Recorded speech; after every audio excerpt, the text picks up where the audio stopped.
Assalamualaikum warahmatullahi wabarakatuh. Ketemu lagi dengan saya, Mary Oktavianti, dalam mata kuliah Praktik Komunikasi Pemasaran. Oke, halo teman-teman semua. Mata kuliah Praktik Komunikasi Pemasaran ini memberikan pemahaman dan keterampilan praktis kepada mahasiswa mengenai perancangan, pelaksanaan, dan evaluasi dari strategi komunikasi pemasaran. Oke, teman-teman, pada pertemuan kali ini kita akan membahas mengenai analisis lingkungan pemasaran. Kenapa analisis lingkungan pemasaran ini penting dalam praktek komunikasi pemasaran? Karena sebelum kita melakukan praktek komunikasi pemasaran, hal yang pertama dan bisa dibilang utama itu adalah menganalisis lingkungan pemasaran. Oke, jadi di sini teman-teman bisa melihat ya, bahwa lingkungan pemasaran itu terdiri dari dua, bisa dibagi menjadi dua. Ada lingkungan internal dan ada lingkungan eksternal. Kalau lingkungan internal itu adalah lingkungan yang ada di dalam perusahaan itu sendiri, seperti bagian keuangan, bagian produksi, bagian research and development, lalu juga bagian SDM, dan mungkin juga masih ada bagian-bagian yang lain ya. Lingkungan internal tadi adalah lingkungan yang ada di dalam organisasi tersebut. Nah, sekarang kita masuk ke lingkungan eksternal ya. Lingkungan eksternal ini dibagi menjadi dua, yaitu lingkungan makro dan lingkungan mikro. Apa itu lingkungan makro yang pertama ya? Lingkungan makro adalah tempat di mana perusahaan harus memulai pencariannya atas peluang dan kemungkinan adanya ancaman. Lingkungan makro ini terdiri dari semua pihak dan kekuatan di luar organisasi perusahaan yang mempengaruhi operasi dan prestasi perusahaan serta tidak dapat dikontrol oleh pihak manajemen. Nah, analisis lingkungan makro ini untuk apa sih?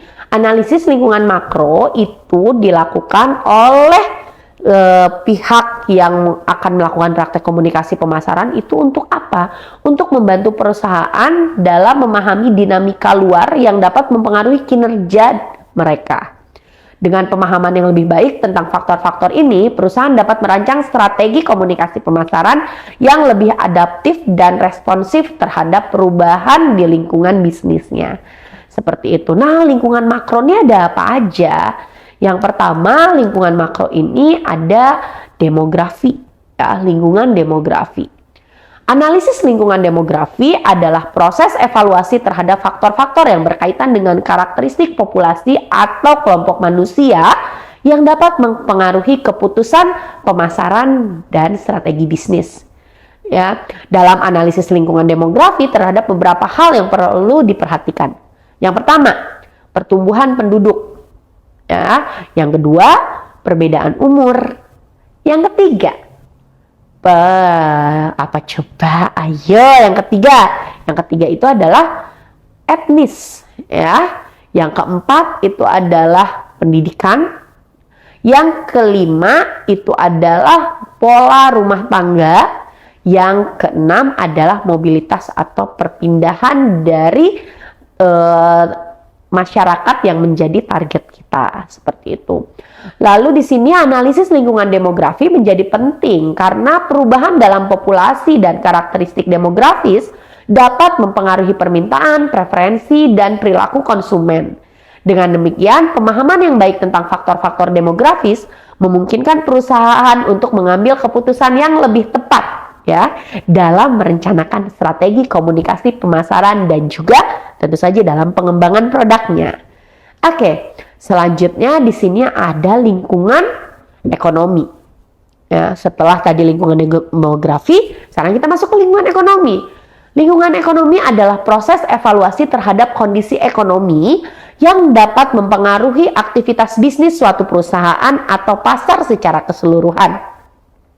Dalam analisis lingkungan ekonomi terdapat beberapa hal yang harus diperhatikan. Yang pertama, distribusi pendapatan. Yang kedua, tabungan, hutang, dan juga ketersediaan kredit. Analisis lingkungan ekonomi ini memberikan pemahaman yang mendalam tentang kondisi ekonomi di mana sebuah bisnis itu beroperasi. Dengan memahami faktor-faktor ekonomi, perusahaan dapat merencanakan strategi komunikasi pemasaran, pengambilan keputusan investasi, dan penetapan harga yang lebih baik sesuai dengan kondisi ekonomi yang ada. Oke teman-teman, tadi kita sudah bahas lingkungan demografi, lalu juga dengan lingkungan ekonomi. Yang berikutnya adalah lingkungan alam. Wah, lingkungan alam nih sekarang isu pemanasan global lagi luar biasa ya.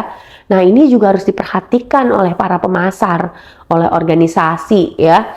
Jadi di sini lingkungan alam tentu saja akan berpengaruh terhadap proses dari kegiatan pemasaran yang kita lakukan. Ya, di sini apa saja sih yang harus diperhatikan? Ya, tentu saja segala hal yang berkaitan dengan kondisi yang terjadi di alam di mana kita tinggal. Karena sekarang yang terjadi itu kan sumber daya alam sudah berkurang.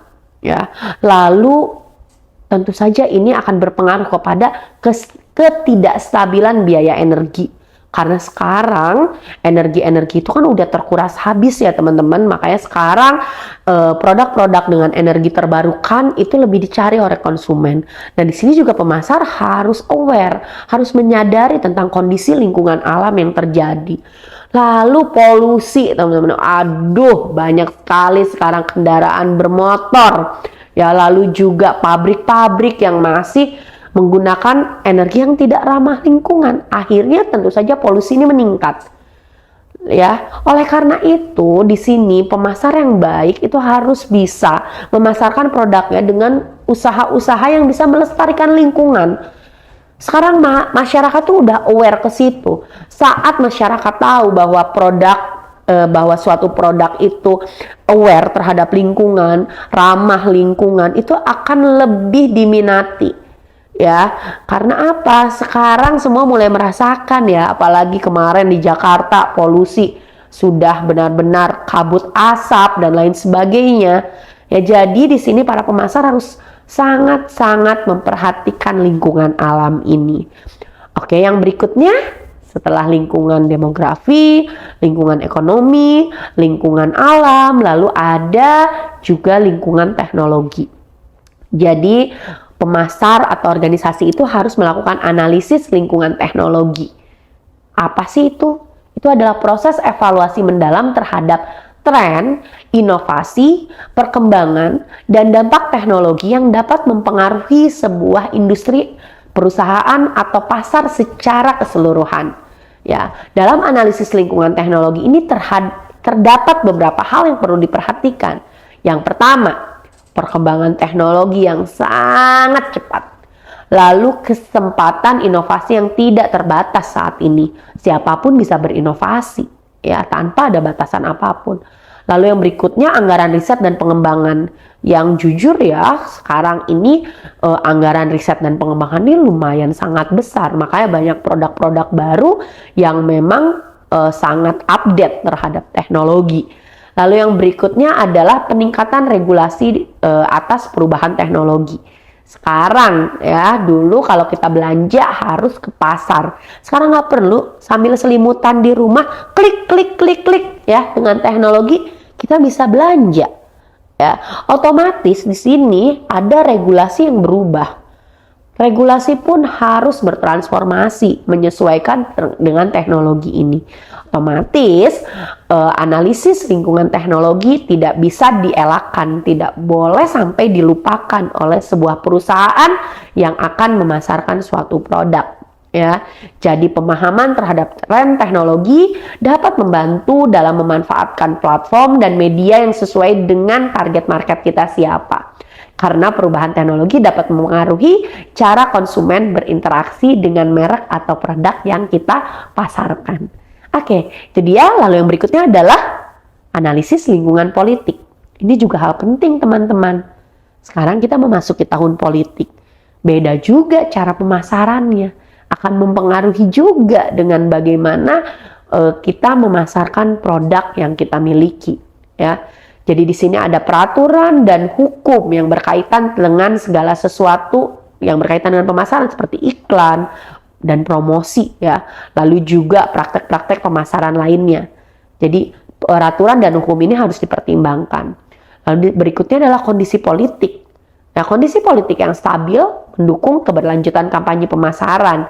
Maka dari itu perlu diperhatikan Yang pertama, peraturan-peraturan bisnis yang substansial. Peraturannya kayak gimana sih gitu. Lalu juga yang berikutnya, peranan dari badan pemerintah. Ya, peranannya seperti apa? Kuat atau lemah? Lalu juga pertumbuhan kelompok-kelompok lainnya. Ya, itu harus diperhatikan ya. Oke, yang selanjutnya adalah lingkungan. Pak coba yang belum, dan itu juga penting ya. Itu adalah lingkungan budaya.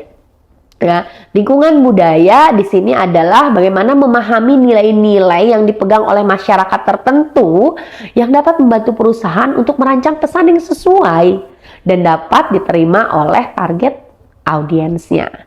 Ya, sehingga perlu diperhatikan sekali mengenai nilai budaya dasar dari masyarakat yang kita tuju, lalu diferensiasi budaya yang ada, lalu juga nilai budaya sekunder yang mengalami pergeseran sepanjang waktu. Jadi itu teman-teman, lingkungan makro yang harus dipahami dan dipahami dan juga dianalisis tentu saja oleh perusahaan ya saat mau membuat sebuah strategi pemasaran di sini.